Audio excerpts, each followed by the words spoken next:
You already know Newton's third law of motion, right? Or maybe you don't. Let's check and see. Newton's third law of motion. Let's learn physics. So just as a reminder, basic simple definition of force is any push or pull. So I can push on something or pull something, and objects push on or pull on each other. We're going to use that definition, push or pull, instead of the word force or apply force. Makes things a whole lot simpler. So we're going to start here with the chart. You got a bunch of situations on the left-hand side. We're going to talk about the action force and the reaction force, because you know, Newton's third law, right? So you got a rock. Rock is sitting at rest on the ground. What is the action force? Well, the rock would push the ground down, and then the ground will push the rock up. Now you see the switch. You got the push and the push, and the subject and the object are switched. So rock, rock, subject and object switched. Ground, ground, subject and object. So what we're going to do is we're going to sentences, little sentences here. Ground pushes the rock pushes the ground down, the ground pushes the rock up. So the directions change and the subject and the object switch. Now, boy leans on the wall. Here's the boy leaning on the wall, and we got the boy pushing on the wall, and the wall pushes on the boy, or opposite in directions, inward versus outward. But the boy pushes the wall pushes the boy. Now in this case, the car will run into a parked truck. The truck is parked, the car smashes into it. You know you're going to do it someday, so don't laugh. This is car pushes the truck backward, and the truck pushes the car backward, I guess. Backward and backward. You can go like this. You can use arrows to help you out with an actual diagram, maybe a free body diagram. We'll do a couple of those later. And the girl kicks the ball. The girl kicks the ball. What part of the girl is kicking the ball? That is her foot, of course. So the foot pushes the ball, and the ball pushes the foot. So far, it's making pretty good sense. Action forces over here. The boy pushes on the wall. The car pushes the truck. The foot pushes the ball. No big deal. The reaction forces are the wall pushes back on the boy, and then the truck pushes the car, and then the ball pushes back on the foot. Those all make pretty good sense. I like that. So ball is in free fall. Now the ball, here's the ball. Ball falls, and when that ball falls, it is being pulled down. By what force? You thought gravity, right? No. It's a gravitational force. It's a weight. But what object pulls that thing down? The object that pulls the tennis ball down is that thing that's at the center of our little universe. Not the real universe, because there isn't one, but the center of our universe is Earth. And so that pulls that thing down. Earth pulls down on the ball. Earth pulls down the ball. You like that one, but then, wait, hold on a second. What happens if you switch? What happens if you make this the reaction force? The ball pulls the Earth up. You're starting to get uncomfortable here. Foot pushes the ball pushes the foot, the Earth pulls the ball down, the ball doesn't pull the Earth up. Maybe it does. Maybe it's just a really small force. And so now Newton's third law is taking on a different meaning. And then the moon is in orbit. What is the moon? The moon is just a big ball in free fall, but moving fast enough that it keeps on going around in a circle, because the fall rate is the same distance as the fall rate of the Earth's surface. So it keeps on going around in orbit. So the moon in orbit. So what happens here? The Earth pulls the moon down, and the moon pulls the Earth up. All right. So now let's go back to this one. These first two are pretty easy. Pretty much everybody agrees with those things. But then you get into this. Car runs into the truck. Car pushes the truck. We agree that that one is the action force. And then the truck reacts by pushing back on the car, correct? Now, which of those forces is larger? Now, make a choice. Which of the forces is larger? Does the car push the truck harder, or does the truck push the car harder? It's a tough one, because the car is moving, and then but the truck has more mass. So maybe the car pushes harder on the truck, but maybe the truck pushes harder on the car because it has more mass. Do you bias on the moving object, or do you bias on the more massive object? But then you thought about it and you're like, oh, the guy's trying to trick us, right? Well, it turns out that those two are the exact same size force, same magnitude, equal and opposite forces. And so the car pushes the truck with an equal force as the truck pushes the car. But then you're like, well, why does the car accelerate more? Or is the car affected more? Oh, well, it has less mass, and so the car would turn out not so great in the collision with the truck. So, okay, That works, that works. And then the foot pushes the ball and the ball pushes the foot. Okay, which one of those accelerates a lot more? Actual kick, real person. The ball is accelerated a whole lot more. That's because the ball has a larger force applied to it, right? Hold on. Newton's third law says equal and opposite forces, right? So that would mean that the ball and the foot have exactly the same size force acting on them. They're equal and opposite forces. So equal and opposite forces acting on those two things. Why does the ball get accelerated so much more? Why is the ball affected so much more?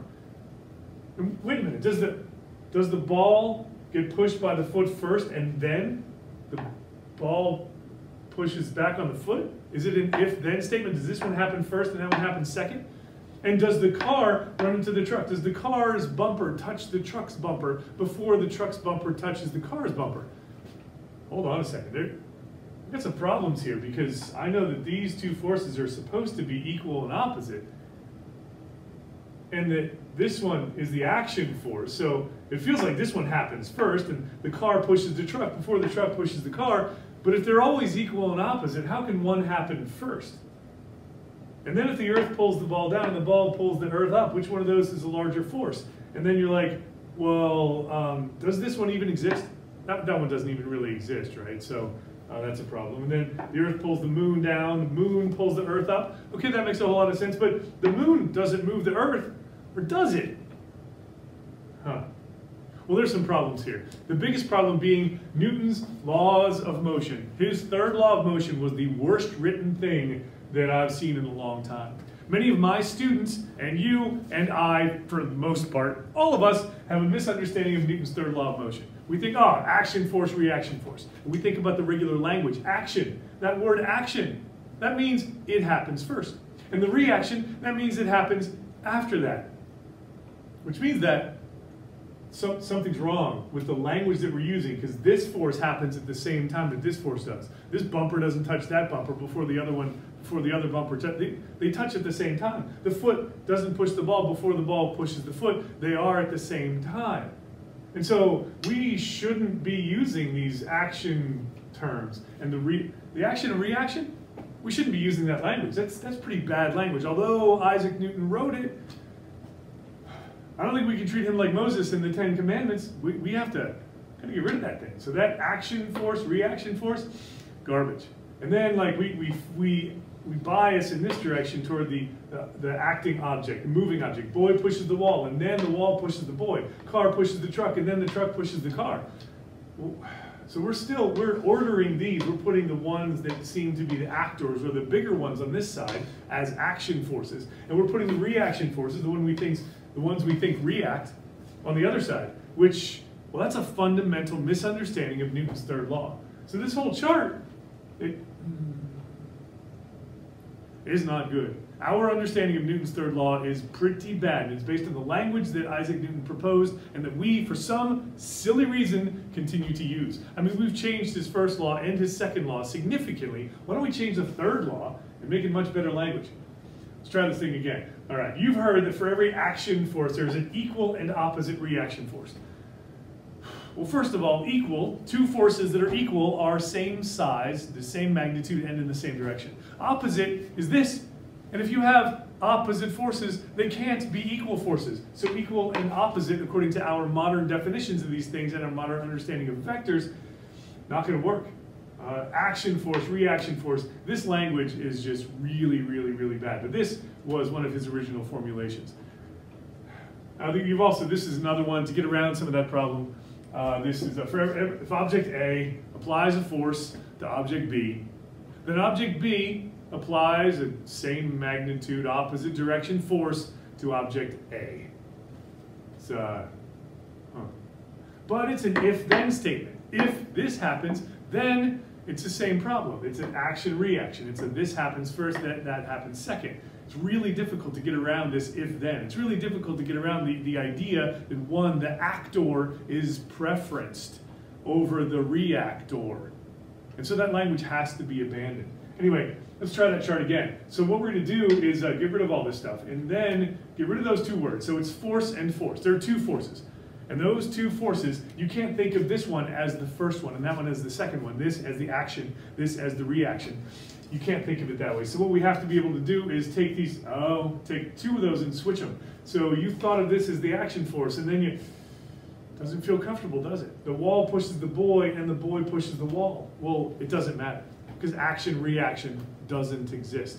First, second, if, then doesn't exist. So I should be able to switch these two anytime I want to. And then for the car runs into the parked truck and the car pushes the truck and the truck pushes the car, I should be able to switch those. I'm not comfortable with that. I don't want to say that the truck pushes the car and then the car pushes the truck because I'm not saying it. This chart is just two different forces. We tend to focus on the left versus the right. It's not correct. So now the car runs into the parked truck. The truck pushes the car pushes the truck. Those two should be switchable. These columns are entirely switchable because there is no such thing as action and then reaction. If then, garbage. And then, let's see, let's take another one. The earth pulls the ball down and the ball pulls the earth up. Well, the ball pulls the earth up at the exact same time and with the exact same size force as the earth pulling the ball down. So you switch those things back and forth and you're uncomfortable with that because we don't understand Newton's third law of motion because of the language that he used. So let's do something to improve that. Here is the best formulation that I have come up with for Newton's third law of motion. I'm going to start with the number two objects. It always involves two objects because unlike Newton's first and second laws, Newton's third law is an interaction law. For Newton's first law, every object has a natural tendency to maintain a constant velocity. You can deal with an individual object. The net force on an object is equal to the mass times acceleration. You can deal with an individual object for Newton's second law. But for Newton's third law, you necessarily have two objects. So I'm going to start with the number two. Two objects, always, because it's always the case. And if you really want to argue about that, you can talk about the gravitational force of attraction between all objects, always. Anything with mass attracts any other object with mass. So two objects always apply, same size, opposite. Not equal and opposite, because this is equal and this is opposite, and you cannot have equal and opposite. You just can't do it. Two objects always apply same size, opposite forces to each other. Keep that in mind. Two objects always apply same size, opposite forces to each other. You'll be reminded of that various times in the future, such as right here. It's called the force pair law. Action, reaction. Don't say the A word or the R word in my class, because action, reaction, no, it is the force pair law, because forces always come in pairs. This is not new to you or to physics, but this thing is. I haven't seen anything like this before. So always two objects. You're always going to have two, as we talked about before. Forces are applied to different objects. They're not balanced because one is on one object. One force is over here on this free body diagram, and one force is over here on this free body diagram. They're separate objects. They're not balanced. If you have two forces on the same object, those two can be balanced, but if they're on different objects, they cannot be balanced forces. Keep that in mind.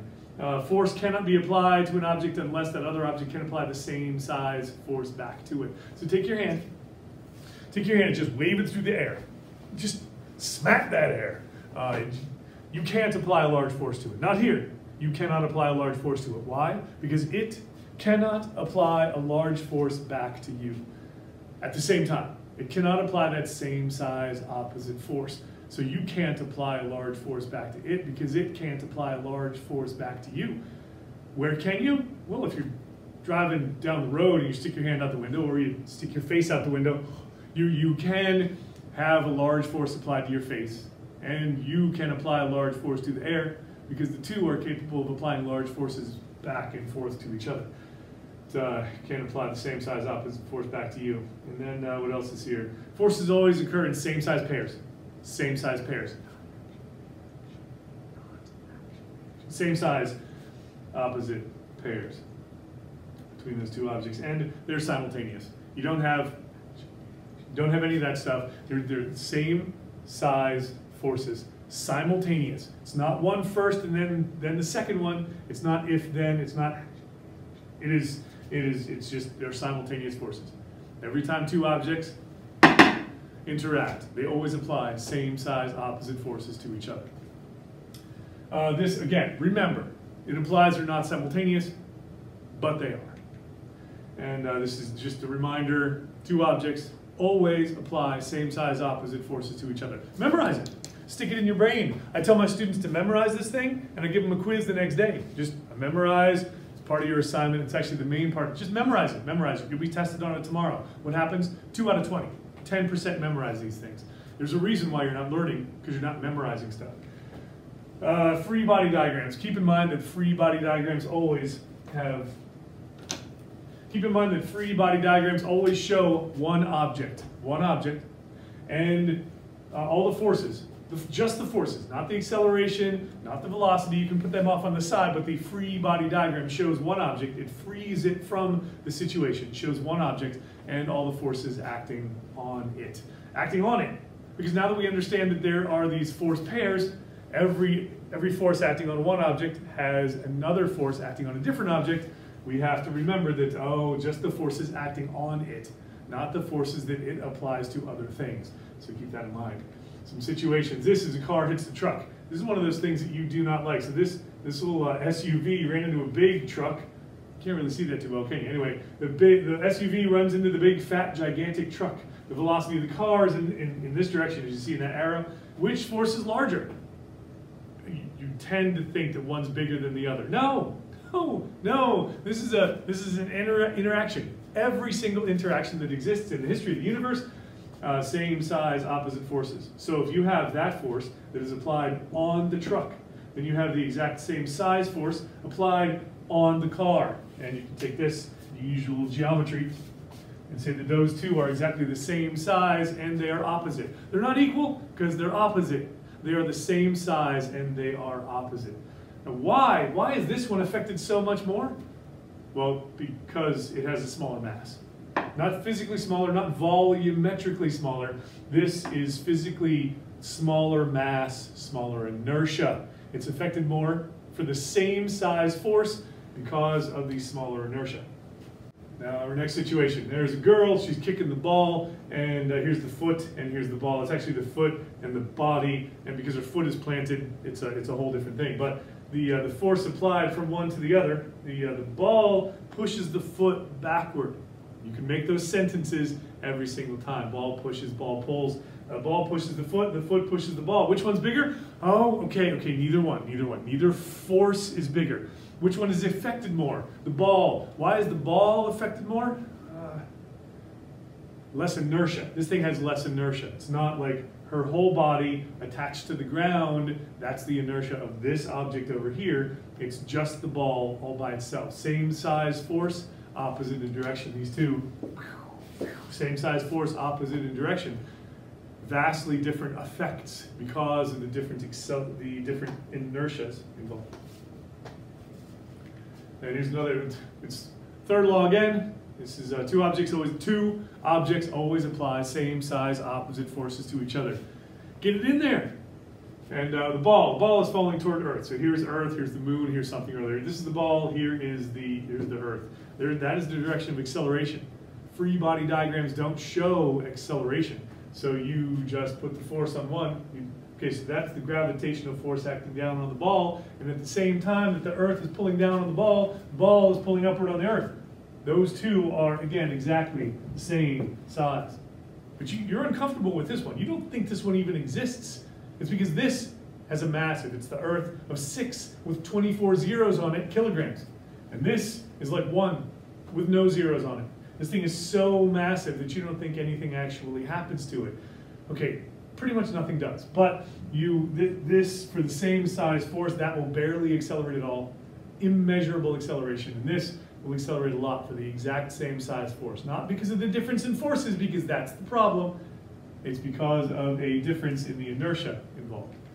There's another one, the moon is in orbit around the Earth. It's the same exact situation. So the moon is going that way, and that is its tangential velocity in that direction. And what's the direction of the force? Well, the force is in this direction, and the force is in that direction. See, it's bigger than the slide before. Big, much larger force, but this force and that force are exactly the same size. The Earth pulls on the moon, and the moon pulls on the Earth, same time, simultaneous, exactly the same size and opposite forces all the time. Why does the moon accelerate more? Why is it turning a lot more than the... Well, is the moon... Oh, the Earth is moving. The Earth is moving. The moon is moving a whole lot more, accelerating a whole lot more. The Earth is also accelerating a little bit, and they are actually orbiting their common center of mass, which is about there somewhere. So same size, opposite forces, vastly different effect because of the different inertias. Huge inertia, much smaller inertia, but much bigger inertia than the ball in the case of the moon. And consider the following situation. This is a common question asked. There's a car running into a truck. Which will apply a larger force?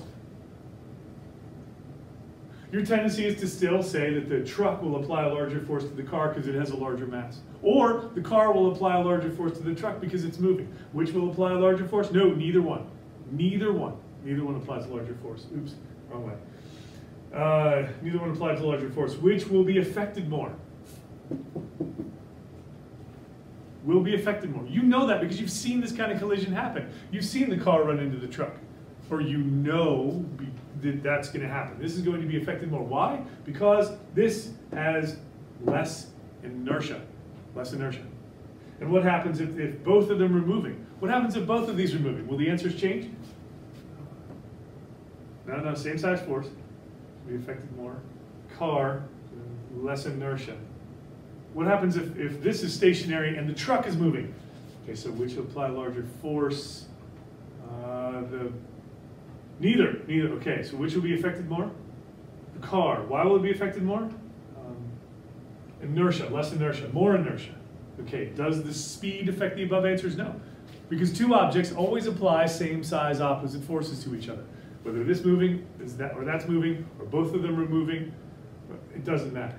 Okay, so final situation, moon and Earth. Gravitational force causes the moon to orbit, and the ocean have tides. The moon causes the Earth to wobble, so it does wobble a little bit. They orbit their common center of mass. Which will apply a larger force?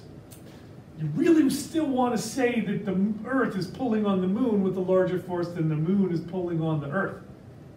Garbage, not true at all. But you want to say that. So they're saying, which applies a larger, neither one.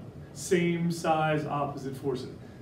Which will be affected more? And then you're like, neither one. Neither one will be affected more because the same size forces. No, you know that the moon is affected more because it's the one that is moving a whole lot more, accelerating a whole lot more in its orbit.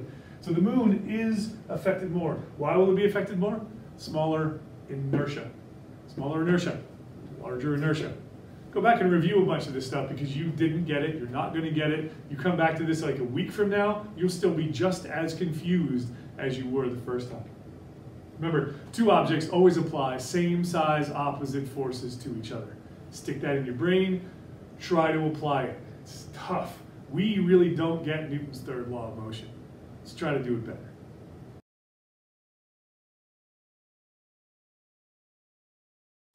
Thanks for watching Learn Physics. And thanks for that thumbs up too. Really helps a lot. New videos most academic weeks. Subscribe for more. I've even got education ideas, Freaky Physics Friday, and Tech Tip Tuesday. And for bicycles, motorcycles, and family adventures, it's my other channel, Bike Physics. You just learned physics.